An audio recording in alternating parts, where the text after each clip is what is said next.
Al Kapana. So learning today should be Lila Nishmas. What's Moshe ben Shlomo. Moshe ben Shlomo, Shem Shef and Aliyah. There's a klal that when things go up, good things come down. So when Aliyah should, Shem Shef and Aliyah, and with that, Shef and Bracha and should come to you, the whole Mishpacha, all of Klal Yisrael. All right. So today is Beis Cheshvon. We just entered the month of Cheshvon.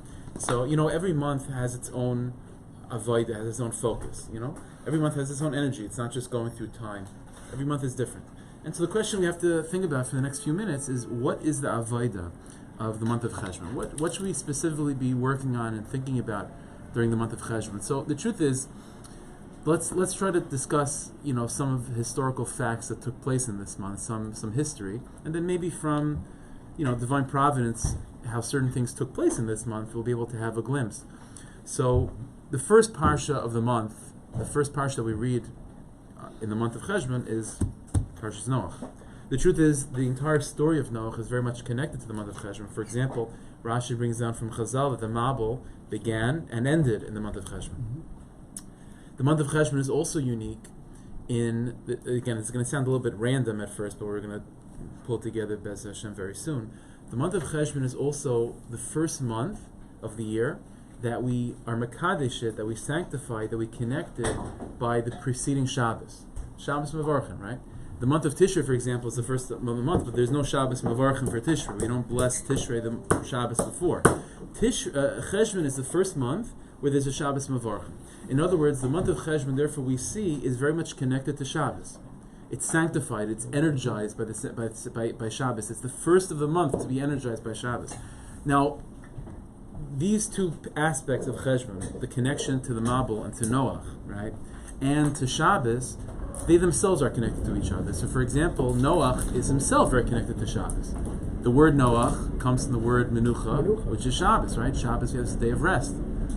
Another connection, for example, is that when, at the end of the story of the Mabul, when Noach sends out birds, right? He sends out a raven, and then he sends out a Yonah, a dove, to determine whether the Mabul has finished and whether it's okay to leave the Teva. So it says in Pasuk that the Yonah, which is the bird, the dove that he sent out, which was the way he determined that the Mabul was over, it was sent out on Shabbos. That's why on Shabbos we sing the Zemer of Yonah Matzah B'Manoach, right? So Yonah is connected to Shabbos as well. The Zohar itself says, in Tikunei Zohar, the line of the Zohar is, Noach Ihu Shabbos, Noach is Shabbos.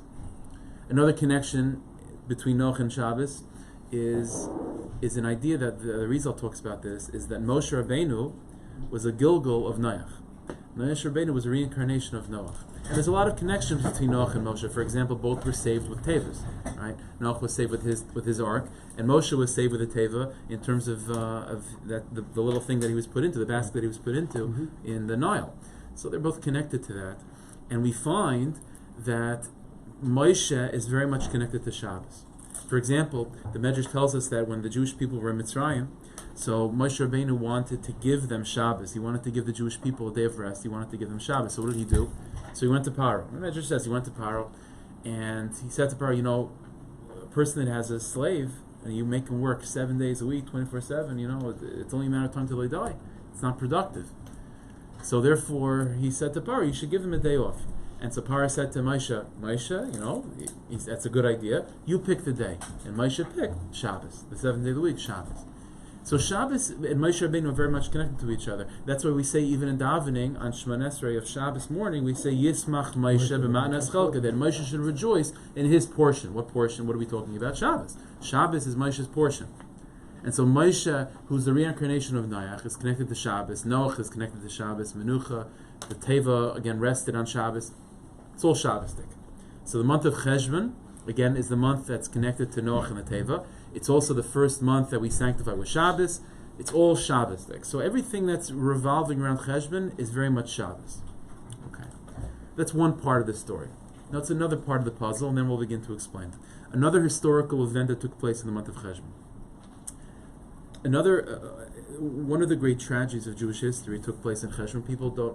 Not many people know about this, but in terms of you have to make the list of one of some of the worst events of Jewish history. This is definitely on the top, one of the top ones, which is that we know that David Hamelech was the king of the whole Jewish people, right? David Hamelech. David passes away. Shlomo Hamelech takes over. He's the king over the whole Jewish people.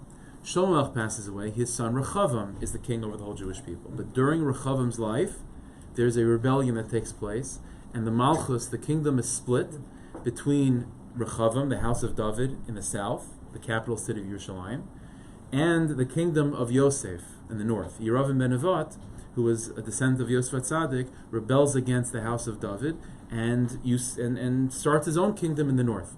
And you have this divide between the kingdom of David Hamelech and the kingdom of Yosef in the north. When did that rebellion take place? That took place in the month of Cheshvon. And so the month of Cheshvon, the tragedy, what's broken about the month of Cheshvon is this divide, is this break off kingdom, right? Where the world of Yosef Tzaddik, the 10 tribes, look at David and say, yeah, he's not our king, we're going to make our own king. That's the pagam, that's the blemish in the month of Cheshvan. And our avoda in Cheshvan, what's our avoda this month? Our avoda is to repair that mistake, is to return the kingdom to David Hamelech. Not only is that something, by the way, which is necessary for this particular month, but even for the coming of Mashiach. The pasuk says that for Mashiach to come, the last generation are going to have to do two things. Bikshu es Hashem Elokeim, have to look for God. There's David Malcolm, and they'll have to look for David Hamelech. They're going to have to try to return the kingdom to David Hamelech, to repair the month of Cheshvan. So what do we have so far? Let's again to recap a little bit. What we have so far is that there's a blemish in the month of Cheshvan. There's something that we have to repair. And what we have to repair in this month is this rebellion against the kingdom of David Hamelech. That's what we have to repair. We have to return David Hamelech to his place of kingdom, of kingship. How do we do that? Somehow this is going to be connected to Shabbos, right? Because again, the month of Cheshvan is also connected to Shabbos, as we said with Noach and the Mabul and Moshe Rabbeinu. It's all Shabbos. It's the first month that we sanctify with the priest with the Shabbos before the Shabbos Mevarchim.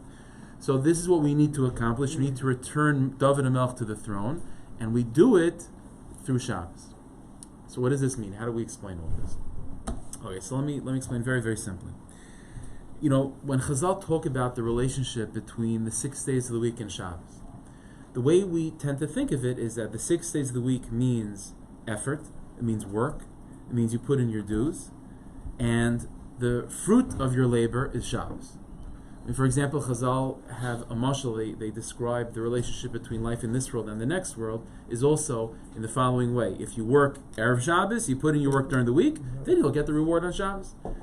So if a person puts in work in this world, in this lifetime, this is the time of effort, of work, and then you get what you want, you get the results of that. The end zone is Shabbos at the end of the day. So the way we usually think of it is in that way, that it starts with what? It starts with the 6 days of the week. It starts with putting in effort, and then only after years and energy that's spent to accomplish what you want to accomplish, then you get what you want. Hopefully you get what you wanted. Maybe sometimes it doesn't work out. So we tend to think again, Shabbos is something that comes after the 6 days. But you know what, the Gemara says an interesting thing. The Gemara says that there's really two ways to look at Shabbos. You could look at Shabbos as a day that comes after the 6 days of the week.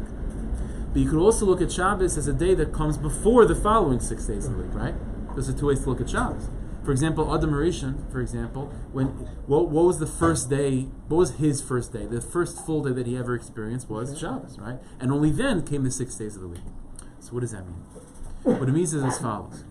It means that we tend to think that, for example, a person is born, and a person is born in a state of immaturity. The person is immature physically, the person is immature mentally, spiritually.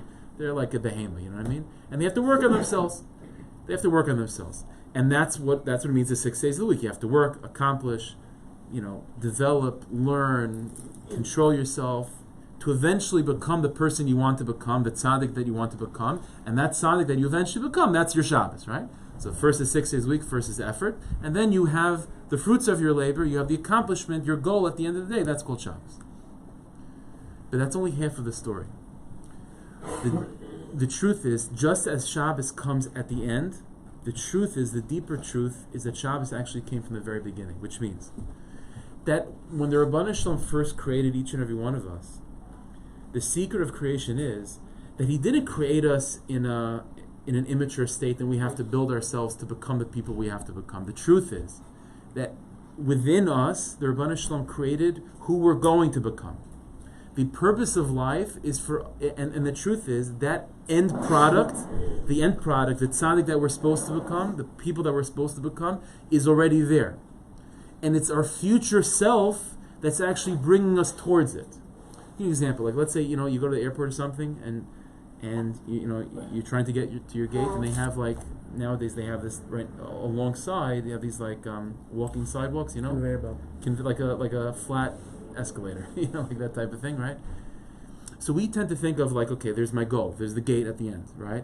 That's myself as a tzaddik, or that's myself successful. And now I'm very far from the gate, and I have to walk to the gate. Me walking to the gate, that's all I can do. That's the 6 days of the week, and eventually I get to the gate. That's called Shabbos. The truth is, the deepest truth is quite the opposite. The deepest truth is that it's the gate that's pulling you to it. The Rebbeinu Shalom created the world in such a way where Shabbos isn't just the result after the 6 days of the week. Shabbos comes before the 6 days. Chazal say that the first thing Hashem created was light, right? That was the first day of creation. He created light. But that's not the light of the sun. The sun was created on the 4th day. What's that light? Chazal say about that light that it had everything in it. Every single cow and blade of grass and every person, everything that would ever be was contained in that original light. Then Hashem hides the light, and Hashem says, now you start building yourself. So we think that what we're doing is we're starting off as nothing. We start off ground zero, mamish nothing. We have to build ourselves to become the person that we hope to become. We have to walk to the gate. That's not true. The truth is the gate was already built for us. Our future self, the perfected version of who we are is already created. And it's that version of who we are that's bringing us to it. Let me ask you a simple question. Did Moshe Rabbeinu, let's think about this for a second, did Moshe Rabbeinu really ever have the option of not becoming a Moshe Rabbeinu?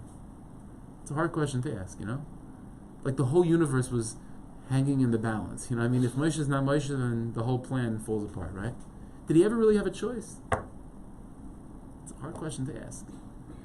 In the depth of all things, so in Moshe Rabbeinu's lifetime, Moshe Rabbeinu is a small child. If you ask Moshe Rabbeinu, like, are you a big tzaddik yet? No. I'm working on myself. I'm in the 6 days of the week. I'm trying to get to be that tzaddik. But the truth is, from the very, very beginning, the Rebbeinu Shalom created Moshe Rabbeinu as the future tzaddik. And it's his future self that's actually tugging him along. And really, he thinks he's walking to the gate, when the truth is he's on that conveyor belt, that the gate is pulling it to him. Is pulling him towards the gate. This is what it means, the difference between Yosef versus David. See, Yosef means action. Yosef is number 6, right? In the Ushpizin, in the guests of Sukkot, he's number 6. Yosef means the 6 days of the week. Yosef means effort. Yosef means action. Yosef means you're nothing unless you make yourself something. That's Yosef. What's David? David is number 7. David means the gate. David means the end zone. David means the person that you eventually have become. When the Jewish people rebelled against David, when they established Yosef as being the king in the north, what they were saying is, listen, David's great. David's the end zone. David's the goal, the tzaddik that you want to be. But you don't get there unless you put in the effort, right? You have to work. You have to work. But that's a mistake. It's not a mistake that, of course, you have to work. But the mistake is thinking that David comes only at the end. That's the mistake. The person has to realize that David, that the tzaddik that we want to become, the parnasa, for example, Hashem has for us, you name it, in Gashmis or in Ruchnis, whatever goal it is, it's not that it doesn't exist until we make it. It's there. It's there. The Rebbeinu Shalom created each and every one of us in the very, very beginning of who we are is who we're going to be at the very end. And it's our future self that's actually pulling us along. And all of life, what our job is, to try to go with that conveyor belt as much as possible, to put in the effort, but to realize that with all the hishtadlus, with all the effort that we're putting in to accomplish what we need to accomplish, all we're doing is just allowing God to do what He's doing anyway. It's to sort of go along with God's plan. And it's it's one of those things. If a person's walking on that walking sidewalk, then you get there twice as fast, right? That's the way it goes, right? So that's the avodah. So again, what went wrong in the month of Cheshvon is what? What went wrong in Cheshvon is to think that the 6 days of the week, and then comes Shabbos. That's what it means to establish Yosef as the king and not David. The king means the beginning. Who's the beginning? Yosef is the beginning. You have to put in the work. And if you don't put in the proper work, then what you want at the end of the day might not happen. That's the mistake. What we have to correct in this month is to realize the following truth. What we have to correct is to realize that what we want at the end of the day, what the Rebbeinu Shalom had, our future self, the tzaddik that we envision ourselves as becoming, as being at the end of our lives, it's already there. The goal of life is not to become that. The goal of life is to allow that future self to bring us towards it, and to not fight that walking sidewalk, and to put in the effort, but to be humble enough to recognize that it's really the Rebbeinu Shalom that's running everything. It's mamash the Rebbeinu Shalom that's running everything. That's what Shabbos is. See, what Shabbos is a day that is both after the 6 days of the week, but it's also the day that's before the 6 days of the week. It's both beginning and the end. Shabbos is a day that reminds us of creation, which is the very beginning, and it's also the day that reminds us of Mashiach, which is at the very, very end. Because what Shabbos tells a Jew is that everything you're dreaming about, everything that you're hoping to become, you already are. There's a part of you that already is. And your goal is not to create that person. Your goal is to allow that person to bring you towards it, to walk in that conveyor belt, and to allow that future to open itself up to you. That takes humility, because again, very often what a person wants is to say that I've accomplished. This is my, everything I have is because of me. Shabbos is humbling, because a person has to be humble enough to recognize that everything that we have, of course, it depends on our effort. But at the end of the day, it's also completely up to the Rebbeinu Shalom. And everything we have is already from the beginning. The Rebbeinu Shalom decided from the beginning of time that we're going to become tzaddikim. Hashem already decided from the beginning of time what parnasa we're going to have. Hashem decided from the beginning of time what type of family we're going to have. And so everything that we work to get, instead of thinking of them as coming after the 6 days of the week, we have to think of them as coming that already started from before the 6 days of the week. So what are we doing? All we're doing is to try to build vessels. All we're doing is to try to allow that creation that Hashem did from the very beginning to allow itself to come to the world. Hashem already has a parnasa. All He wants us to do is to work to make that parnasa, to allow that parnasa to materialize. Hashem already made us tzaddikim. Our job is to allow that righteousness to materialize. That's what Shabbos is. Again, Shabbos is there for both the end and the very, very beginning of all things. That's the month of Cheshvon. See, the word Cheshvon, it's interesting that the Mefarshim point this out, that the word Cheshvon comes from the word Chash, which means to be quiet. When a person is quiet, it means they're listening, right? It means they're receiving. And then Mitzad Sheni, on the other hand, the word Cheshvon, Mar Cheshvon, comes from the word Merachashin, which means to speak, which means that you're active. You're the one accomplishing something. So which one is it? Is Cheshvon a month that we're sitting back and just, God's doing for us? Or is it a month? No. It's up to us to do. The answer is it's both. See, Cheshvan is the first month of the year in terms of productivity, right? In terms of work. Tishrei is like all Yom Tovim, so it doesn't really count. Cheshvan is like the first month of going to work, right? Getting back to the real world, right? So on the one hand, therefore, Cheshvan is a month which is very much connected to the 6 days of the week. It's working. It's doing, accomplishing. And from that perspective, one might think that the parnasa completely depends on our work. We're creating our parnasa for ourselves. We're creating our own madrigas, our own spiritual parnasa, our own physical parnasa. So Cheshvan, therefore, is a month that means to speak. It means to accomplish, to do. You have to do. You have to work. But at the same time, the word Cheshvan also means to be quiet, which means that in the very, very beginning of Cheshvan, we're reminding ourselves that although this is the first month of activity, of action, but who's the king? David is the king. Which means instead of Yosef being the king, instead of making the mistake of thinking that it's Yosef that's in charge, Yosef is the one that, again, the effort, that's where it all begins from. It begins with David. It begins with actually the parnasa at the end. It begins with the realization that it's the Rebbeinu Shalom that already from the very, very beginning decided what we're going to have at the end. And what we have at the end, that's where it really began. So what's our effort? Again, our effort, like I said, is just to make vessels, is to allow that predetermined parnasa, that predetermined madregas, to allow itself to come to the world. Let me share with you, in a couple minutes, a quick maisa. This is it's a funny story. It's like a Shabbos Dika maisa. Maybe I mentioned it here. I'm not sure. There was a guy that lived in a shtetl around the city of Nicholsburg. So maisa is that he went on a hunting trip with some of his buddies, and something happened. He got separated from the group, and he got lost in the wilderness for almost a few days. And it was very dangerous. His family was worried. The whole town was worried.